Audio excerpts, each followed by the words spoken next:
welcome to our webinar, Connect and Inspire Through Storytelling. It's hosted by Toastmasters International and Rotary. We are delighted to have you here with us today. Now, when you registered for the webinar, we sent you a link to a storytelling outline created by Toastmasters. If you are someone who enjoys having a resource at hand to take notes or jot down ideas, you can scan the QR code on your screen and download a fresh copy. All right, so I have the honor of introducing our moderator, Mary. Mary believes in the power of the Rotary International Toastmasters International partnership, and she is a member of both organizations. Mary was charter president and the co-founder of the Goodwill Toastmasters Club and has served as the area director for an area recently being honored with the President's Distinguished Designation. With Rotary, she has served as club president, district governor, an Empowering Girls ambassador, and the Innovative Club advocate. Now, she is serving currently in the role of a major gifts advisor at the regional level. Mary, thank you so much for your leadership in both organizations and for being with us today. Over to you, Mary. Thank you so much, Quinn, for that kind introduction. I am so pleased and happy to be here with our fantastic panel of experts. I'm excited to announce our first panelist, Mike Carr. Mike is a Toastmasters 2020 World Champion of Public Speaking. He is also an economist who does improv on the weekend. He speaks internationally and consults companies, large and small, on growth, productivity, finance, and how a few small things can help teams produce better results. The second expert with us today is Verity Price. Verity is the Toastmasters 2021 World Champion of Public Speaking, the 6th woman to be crowned with that title, as well as the first world champion from Africa. When Verity is teaching or coaching, which she has done with thousands of people around the world, she shares this belief with them: change your thinking and you change your results. Finally, please welcome Nikita Williams. Nikita is also a member of both Rotary and Toastmasters International. She is a learning and development professional who is tremendously passionate about empowering others and promoting diversity, equity, and inclusion. Building inclusive communities with a strong sense of belonging is one of her superpowers. Welcome, panel. Let's get the conversation started. As Toastmasters and Rotary members, we often find ourselves in front of an audience with an opportunity to make a difference through the things that we say. Please share in a few sentences your perspective on the importance of telling great stories. Let's begin with Nikita. Great question. Thank you. Thank you so much, Mary. Now, imagine a world without stories. Like, for me, that's pretty bland. It's devoid of color, texture, meaning. So when we look at it, stories are a fundamental part of the human connection, and they really help us to transcend time and space and borders and cultures, even generations. So tying it back to our audience today in organizations like Rotary and Toastmasters, storytelling plays a crucial role in our community service and leadership. It's not just a skill that we should develop, but it's the heartbeat of humanity and a doorway to empathy and connection. I love that, creating a texture analysis. Thank you. Verity, what are some of your thoughts? Gosh, well, I'm in awe of Nikita. Just the way she shared that is so powerful and so true, because I believe stories are our quickest way to connect with another human being. It connects our humanity. And often when we're trying to communicate, especially as leaders, it's so easy to think, I'm here to change your mind. And we work so hard to change someone's mind. But if you want to change someone's mind, you first have to change their heart. And the way we do that is with the stories we tell, the humanity that we create through those connections, those shared experiences. So I really believe that stories are a language that everyone understands, because even if we don't have a language in common, my body might be telling the story and you're right there with me. So if you want to change someone's mind, change their hearts with the stories you tell. Yes, storytelling is a common language. What are your thoughts, Mike? Oh, I appreciate the question, and I so agree with Nikita and Verity. I think that one of the reasons why stories are so important in everything we do is, if you think about it from a neurological standpoint, stories are the way all of us process the world. If I give you a statistic, or I tell one of my kids I want them to clean their room, we all have to take that bit of data, that instruction, and turn it into a story inside of our own head. Psychologically, we are all constantly saying, what is my story? How do I get involved in this story? What is the story? When we as speakers or leaders or communicators step out and we tell the story, I tell my child he needs to clean his room because in a story, I'm able to circumvent his needing to take that information and then build a story inside of it. We can more directly communicate to humans in a story fashion without their story having to get in the way. Love that. Adding to a story, that's great. Verity, how can we turn our experiences into good stories? This, I think, is maybe the biggest challenge for most people, is we often don't see the value of our own experiences and understand the story that lies in them. And whenever I'm teaching presenting skills, my first rule I share with delegates is to be present. We call it presenting, and it's the art of being present, but that means you have to be present in your life. Now, I've had moments in lockdown where I was teaching my little boy how to squeeze an orange when he was 18 months old. And I was just squeezing orange juice with him. But while he was doing it, I was like, we finished squeezing this. And then he kept going and he got more juice out of it. Now, that was just a moment. But I teach people thinking skills. And I looked at that and I was like, how often do we think we've had our best idea? And if you just squeezed harder, you would get a better idea. I did a short story on squeeze your ideas from a 2-minute interaction with my son. So be present to the little lessons life is teaching you all day. They can be as insignificant as squeezing orange juice or boiling an egg. But if there's a lesson in that you can then impart to someone, that's when you're going to change someone's heart and change their mind. Agree. Being present is so important. As John Lennon famously quipped, life is what's happening while you're making other plans. So that's really important. Mike, how do you know when you've connected with someone or an audience through storytelling?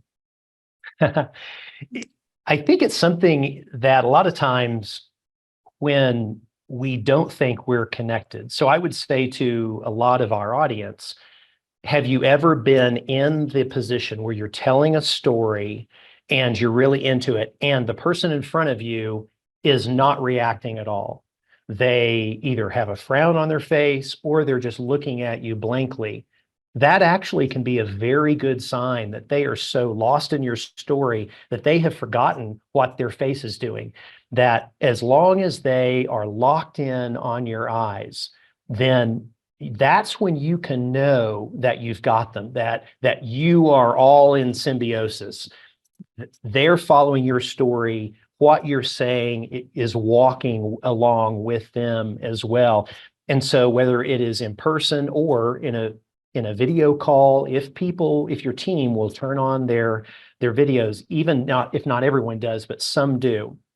If you can have people looking in, I told the group earlier, I did a sales training to a tech company about a year ago, and I just carried my laptop into the shower, fully clothed, but I had noticed the people that had their screens on, they were looking down, I was assuming on their phone. When I turned on the shower and stepped in my suit, all eyes were on me immediately.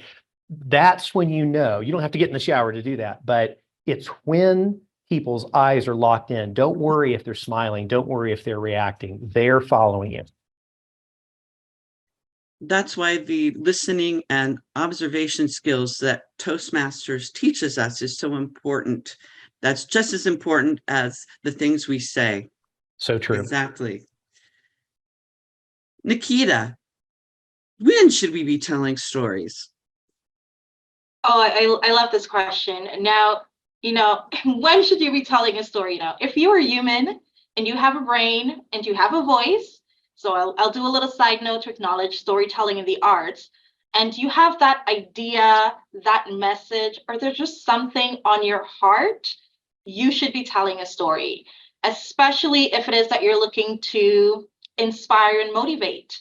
If you are looking to teach and educate, if you're looking to connect and build relationships, if you're looking to promote any values or specific goals, or if you're just looking to evoke emotions and get a reaction and action from somebody, it really doesn't matter if it's during a presentation, if you're doing a pitch, if it's part of a casual conversation, you just need to be excited to tell your stories at every opportunity, and then you'll be able to watch the different transformations that happen. But as long as there's a story on your heart and you've got a message to share, that's exactly when you should be telling your story. And that, in a nutshell, is the importance of storytelling and why we should become more effective storytellers. Thank you, Nikita. As we've just discussed, storytelling can be an essential communication tool in many situations and for most audiences. Let's explore the building blocks of a great story. Nikita, what are the basic elements of a story in your opinion? Thanks for the question, and I'll try to form it in a story, right? So when you think about the basic elements of a story, I like to think of it like a little bit like a pizza, right? So you've got your different characters, which are the various toppings on your pizza, and each of those toppings bring a unique flavor, a unique texture to the mix. And then to continue that pizza, you've got your crust, and your crust will have the sauce, and that is just the setting that will hold everything together and really just serve as a backdrop for all of your toppings, aka your characters, to shine. Now, every great story has a plot, and that is the cheesy goodness that really keeps you hooked until the end, right? And for a bit of flair and pizzazz, you want to ensure that you're also adding a little bit of conflict, which for some people that might be pineapples, for others it might be hot peppers, but all together, if you have the perfect blend of these elements of characters, your setting, your plot, your conflict, and a sprinkle of creativity in how you bring all of these elements together, you will have a delicious pizza that everyone wants a slice of. And by the way, pineapples do belong on pizza. Back to you, Mary. Oh, Nikita, we'll never Nice. think of pizza the same way. Oh, that's wonderful. And kind of going from that personalized pizza topping, Mike, how do you know what personal details to include in a story? I would suggest that we include as many personal details as we are comfortable. So along those lines, I'll tell you a story as well.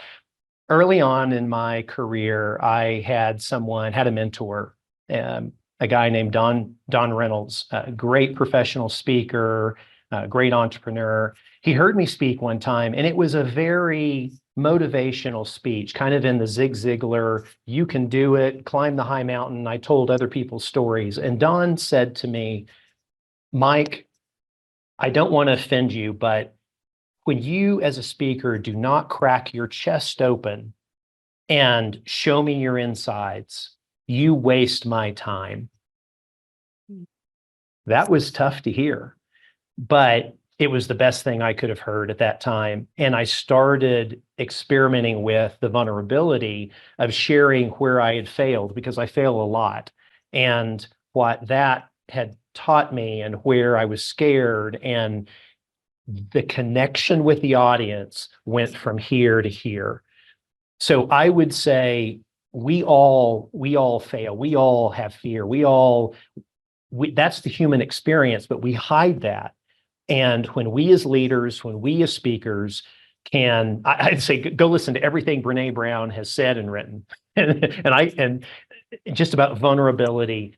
That's when we connect with people, and those stories resonate, and then that allows people to hear what we really want to tell them.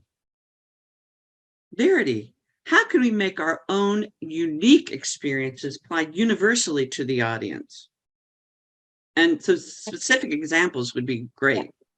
I'm going to think of some good examples, but I'm just so loving this conversation and building on Mike was saying, when you make a story personal, you make it powerful, but then you also need to go, is it universal? And I find in any story you're having, if it speaks to a universal need to be seen, to be loved, to get ahead, to overcome failures, to shine, to, follow your dreams, if it speaks to that, there's not a person on the planet that hasn't experienced that. In the same way, if it speaks about relationships, parenting, flaws, frustrations, failures, if you tell stories that are in line with that, people connect. And that was my experience in the World Championships. In my semifinal speech, it was a story about being embarrassed by my parents as a teenager. And I practiced that speech all around the world, and everyone was like, oh, yes, our parents also, we thought they were uncool when we were 16. It's a universal connection point. And in my final speech, I told the story of wanting the fairy tale, wanting the dream life, and having to live with the disappointment of not having that. Because again, universally, people understand that concept. So even if you come from a very different walk of life, if you can find something that people can see themselves in, then they will see themselves in the message. I always say, let people see themselves in your story so that they can see themselves in your solution or the lesson that you're sharing. But you then have to put yourself in, as Mike says, you can't just narrate the story. You have to crack your chest open and share from that universal space of being human. That's when you create a universal connection. A great explanation of connecting and connection. Nikita, how do you gauge the appropriate length of the story? How do you know when it's just the right length? Awesome. That can be really, really hard, especially if you are bringing your true and authentic and vulnerable story, because sometimes you really don't want to leave out some of the details, but it is really important that you give the appropriate length to that story. And the length of that will really depend on the purpose, the audience, the actual content, and the context to start. And it's going to be really important to know and understand how you balance all of these out to ensure that your story is engaging, yet effective, and definitely relatable, right? If you are running out of time, which tends to be the case most times in Rotary, where you realize you've brought this feast of steak and potatoes, but everyone's appetite is really just for a light salad. You're like, okay, what do I do now? You have no choice but to trim your story down and take it down to its bare essentials, maintaining the essence of the story and the core of your story, which again comes back to what is the message and key theme that I want to get across to my audience. And if you do that, or while you're doing that, you want to ensure that it's genuine. You still want it to be impactful, but you also want to compact it enough to fit into any of the time constraints that you have, right? Because after all, even a tiny rotary pin, for example, carries a big meaning. When I see that logo or wheel anywhere, it's a big smile on my face. So there's the impact there. When you think about the effectiveness of your story, it's less about the length, but your ability to really engage and connect with the audience in a meaningful way. And that's really where you're going to see your vulnerability and the authenticity coming out. And I'll wrap up by saying this, in some cases, it's okay to end on a cliffhanger because it can create an opportunity for others to connect with you later. You might be invited for a part 2, who knows, but definitely keep the message the same. Mike and Verity, I would love to get your thoughts on the genuineness of a story. Mike, what are some of your thoughts on how does a story feel genuine? How does the story feel genuine? I think going back to the being vulnerable, being clear on both failures and successes, because we all have them. But I think what I would add, Nikita covered that so well, and so did Verity. I think I would add to that piece that there's a rule in comedy that says brevity breeds comedy. And just a quick example, I've got 8 kids, and a lot of people hear that and they say, "Oh my goodness, how did that happen?" And one of the things that I've heard myself say is the reason I have 8 kids is that spontaneity causes people. And the brevity of that statement, I could say, spontaneity could cause people. Or I've heard someone else say, well, I like my wife, but that in that rule in comedy, being more brief then makes it more powerful. I would jog on that a little bit to say brevity also breeds interest and breeds retention of that thought. And so if we take a little time with our message, with our story, we actually write it out and we take out the pieces that really are unnecessary, it becomes tighter, it becomes more entertaining, and someone will listen to it more. That also becomes, the data shows, it becomes more motivating.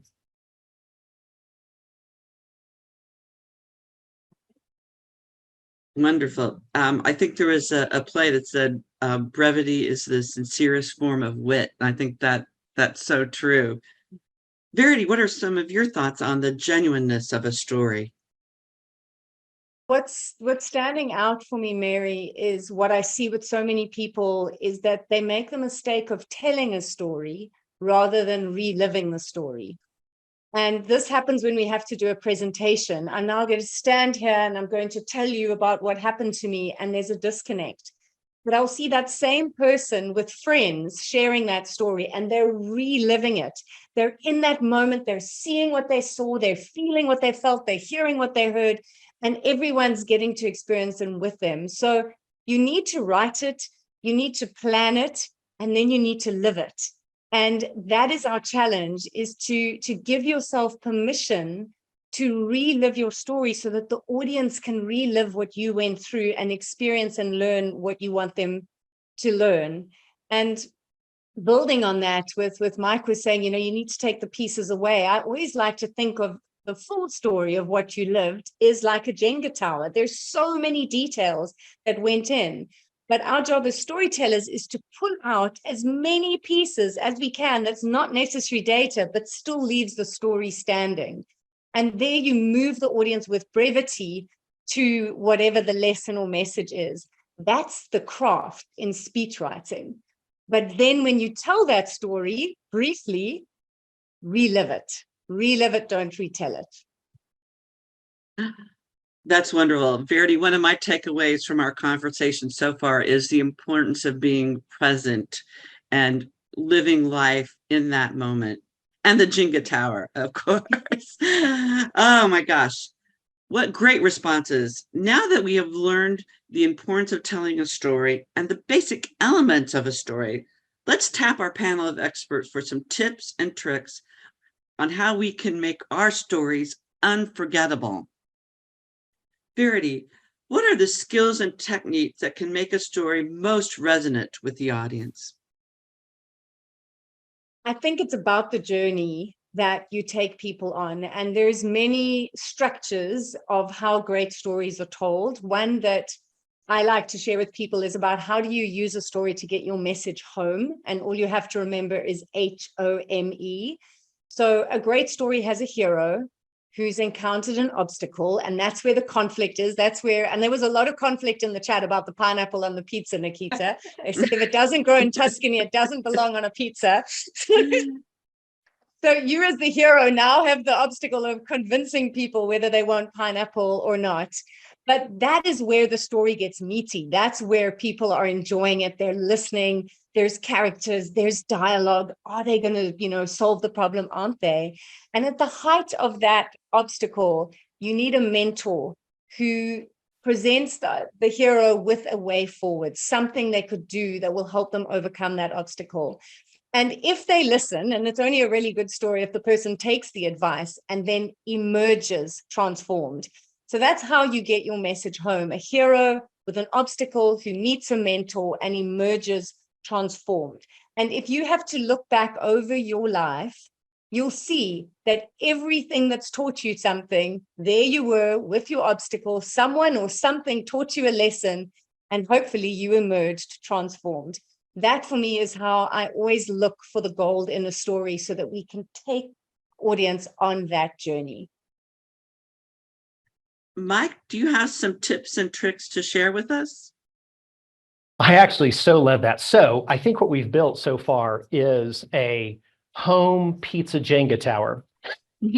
And so let's see if we can just ride that analogy all the way home. The thing that I absolutely love, Verity, that home analogy. I could not agree more. I think what I would add to that is really recognizing that our audience is the hero of the story that we tell. There was some years ago when I was doing recruiting for a multinational corporation, and they kept saying, just go out and tell the company story, just go out and tell the company story. And it just hit me one day. I thought, why does anyone care about the story of this major corporation? They care about their story.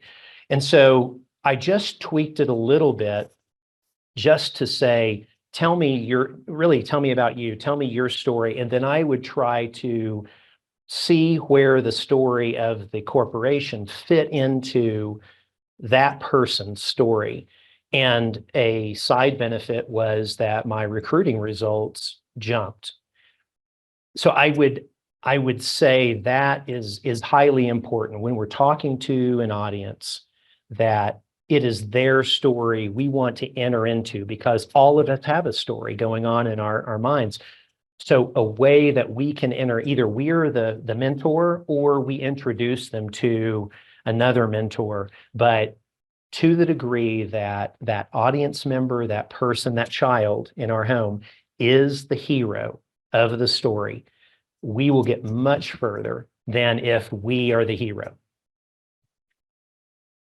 And can I add to that, Mike, because it is such an important thing. People want to connect to you through what you've struggled with. They don't want to hear you're fabulous and you've got it all sorted out and look at our company, we're amazing. They want to see themselves and feel like that's my story as well. So I think it's Nancy Duarte also says you want to make the audience the hero of your idea, because if they don't take your message home, why did you share your story? If it's not valuable to them, why did we share it? So it is about them. And I always say a speech or a story is a gift you're giving to your audience.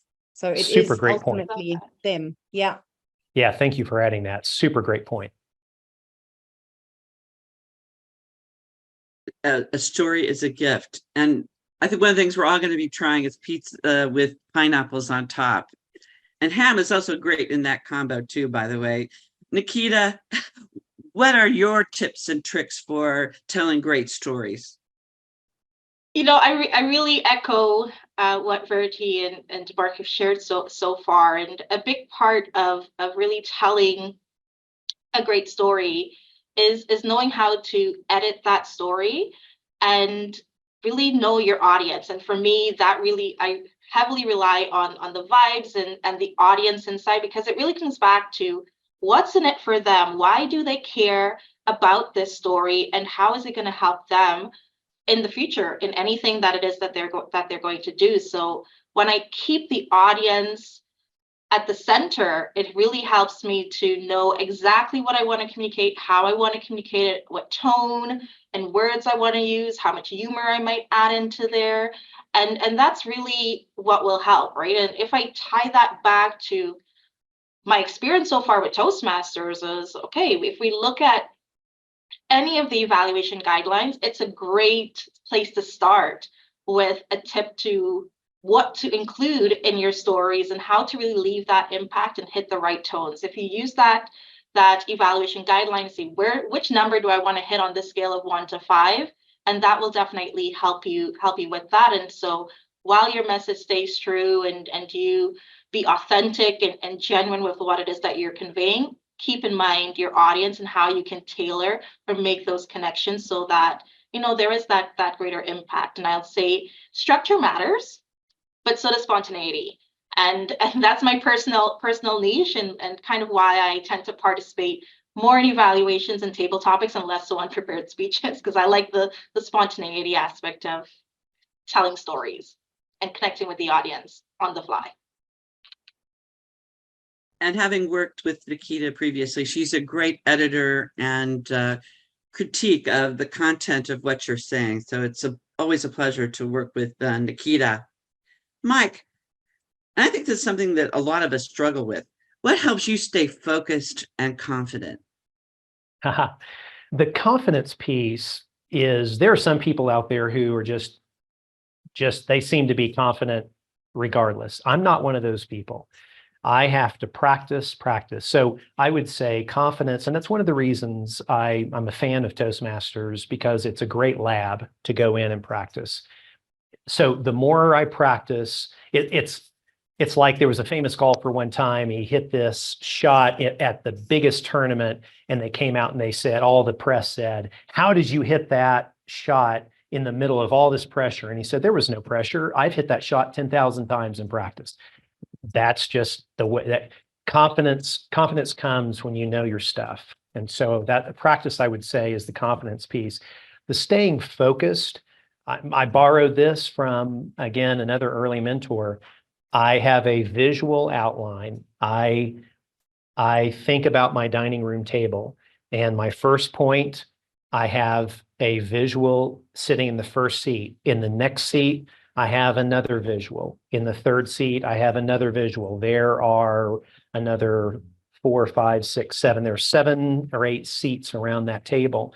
And unless I'm giving a really long keynote, then I'm able to continue. I have confidence that I can continue to have my outline visually, and that keeps me on track, keeps my confidence up if I've practiced it. That's wonderful. And I would say to all the Rotary family in the audience that Toastmasters is a great lab for improving and enhancing your communication skills. So please consider joining a Toastmasters club near you. Verity, how do you approach getting feedback on your stories? Who do you talk to? Who do you ask to evaluate your content? Well, if you'd asked me this before 2021, the only way I got feedback was if people clapped and if I got booked again as a speaker. But if you enter a speaking contest and you're trying to win, then the evaluation part becomes really important. So I was lucky. We were in lockdown. It was one of the lucky things of lockdown was the Zoom world opened up. And I practiced my speeches at 42 clubs in 16 countries on 5 continents. And I asked people, what's working for you? What doesn't make sense? What message are you walking away with? What should I change? And I received more than 200 pieces of written and verbal feedback. It was overwhelming. It's not easy to have your story interrogated, but I realized that, as Mike said, the audience is the hero. I was giving the speech to them. If there was things that weren't working for them, I needed to let go of my ego's idea of what my speech should look like. And so I really believe that to become a great storyteller, you do need to make friends with feedback. You need to hear if you're taking too long to get to the point or if you're wasting time on unnecessary details. And that's where I learned, I have a 4-year-old, so that's why I know about Jenga towers and pulling out the building blocks. But I realized I had to listen. There were blocks the audience didn't need from me. Leave them out. Do not try and put it in because you think it matters. So my biggest skill that I learned from competing was to make friends with feedback, and also know it's not always easy. So have 2 or 3 safe people in your corner who you really trust their judgment. The rest might just be an opinion. see if it lands with you or not. But the only way you become a better storyteller is by finding if your audience is enjoying your stories. I really love that, because I'm big on the feedback as well. I'll just add it here. And as you tend to embrace feedback, I want to zone in on the end bit there. I often tell people, when you get feedback, you take the meat and leave the bones, because not everything is going to apply for you and really work with your story and what you're trying to do. So definitely keep that in mind when you are working with the feedback that you receive. So Nikita, you do know you've made everyone really hungry on this call. You have the best food analogies. It's lunchtime for me, so that might be why. Yes, it is. In the eastern half of North America, it is indeed lunchtime. Nikita, how do you tell us about your storytelling challenges and how you've overcome them? Challenges. How I've overcome, I will say I am overcoming. It is an ongoing process. I still get nervous, butterflies in the stomach, but I do it scared. I just say yes to opportunities to tell stories, which is actually how I'm on the stage with you today.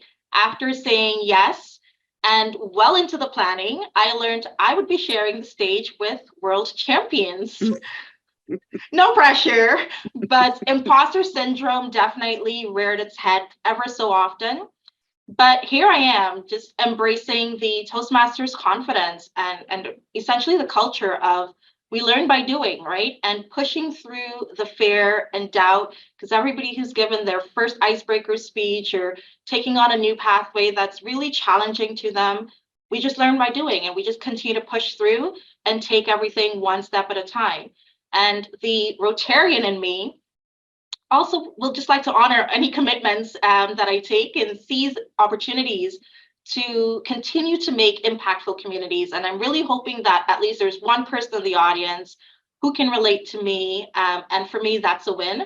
So it's just an ongoing process. Just start by saying yes and just do it. And you will see that each time you continue to say yes, you'll get better and better and better. Excellent. Can I dovetail Go ahead, on Mike. that just a second to say, we've talked about the benefit of Rotarians joining Toastmasters to practice.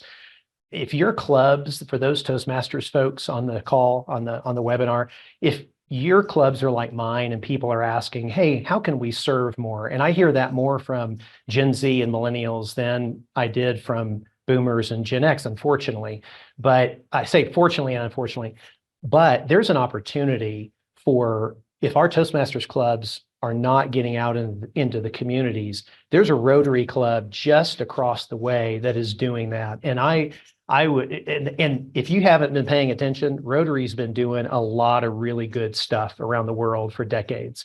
And so that would just be something that Toastmasters, we can do, build in a service aspect and in a partnership like this, where we don't have to reinvent the wheel.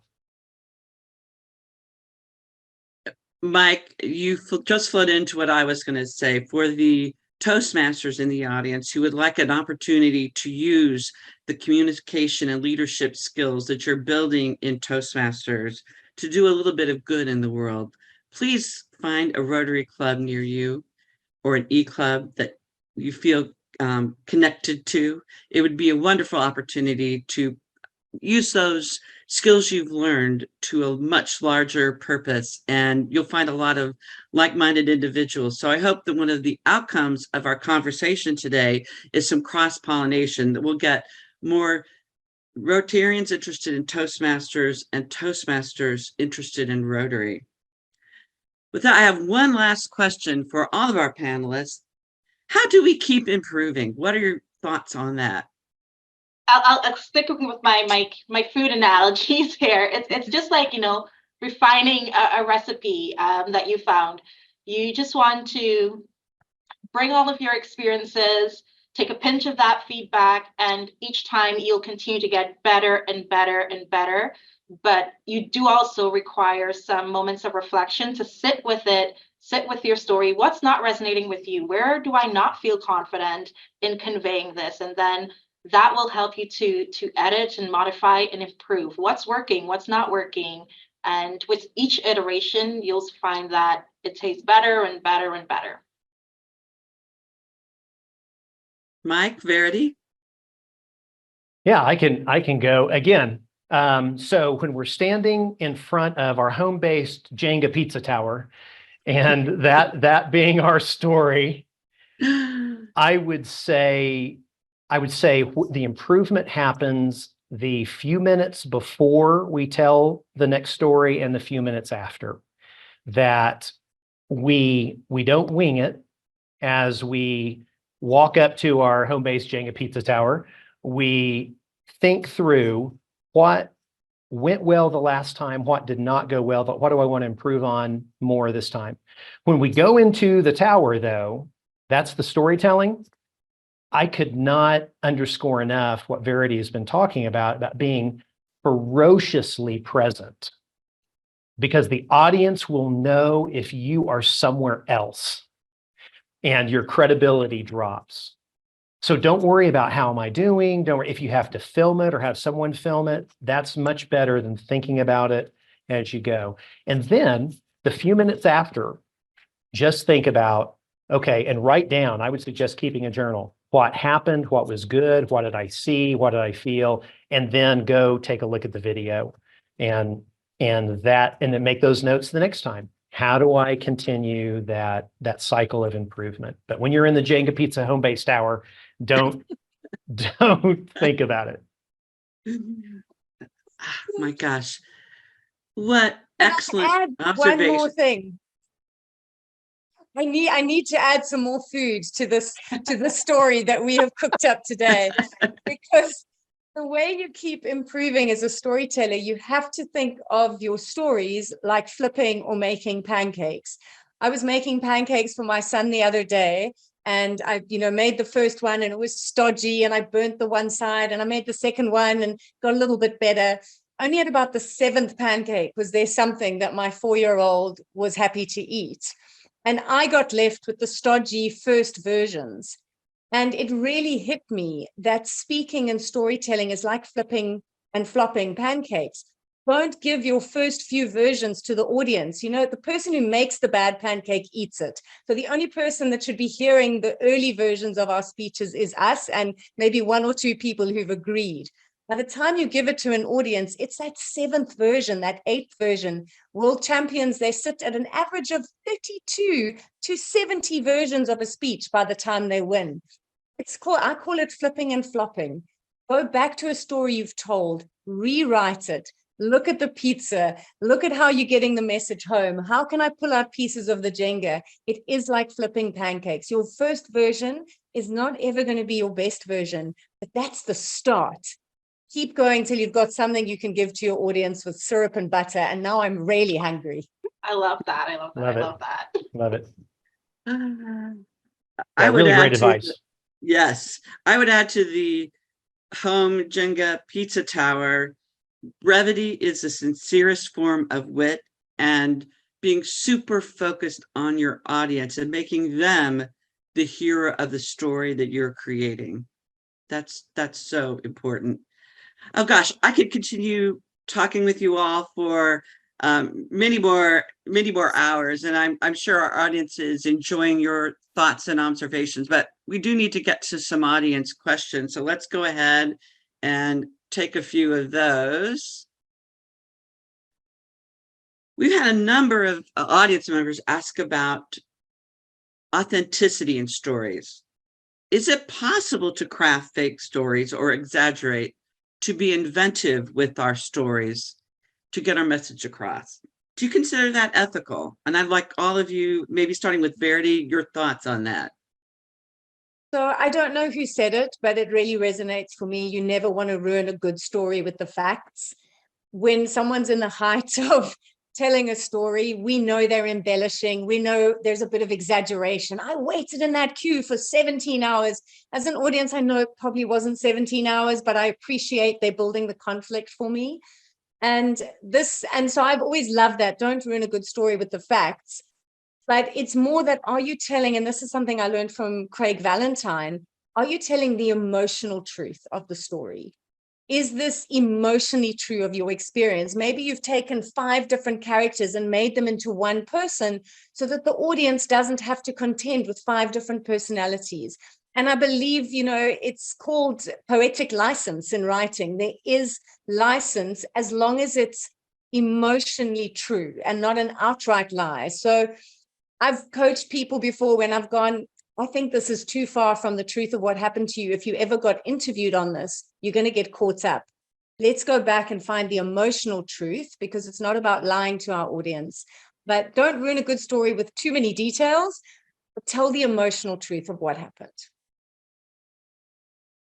Yeah, Mike, I definitely. Okay. I was going to say, I definitely echo that with the emotions, because we all embellish the stories, because sometimes that's what you need to create the impact.